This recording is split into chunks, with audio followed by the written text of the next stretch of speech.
بسم اللہ الرحمن الرحیم۔ جناب نبی کریم صلی اللہ علیہ وسلم ارشاد فرماتے ہیں کہ جب بھی مجھے کوئی مشکل اور تکلیف دہ معاملہ پیش آیا تو جبرائیل امین میرے پاس تشریف لائے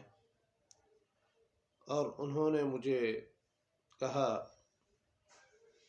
کہ اے محمد صلی اللہ علیہ وسلم، اگر تم یہ چاہتے ہو کہ اس پریشانی، خوف اور غم سے نجات پاؤ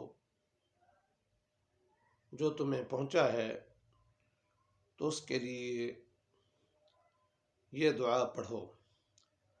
اللہم انی عبدک وابن عبدک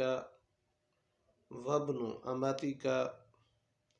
وناصیتی بیدک ماض فی حکمک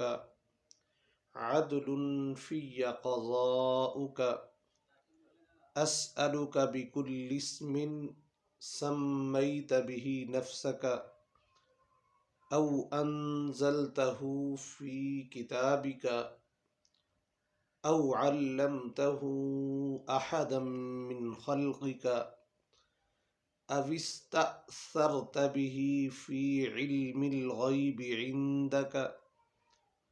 ان تجعل القرآن ربیع قلبی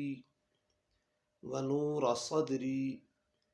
وجلاء حزنی وذہاب ہمی وغمی۔ پس تمہاری فکر اور پریشانی اور خوف اور غم اور دکھ سب دور ہو جائیں گے۔ اللہ رب العزت ہمیں عمل کرنے کی توفیق عطا فرمائے۔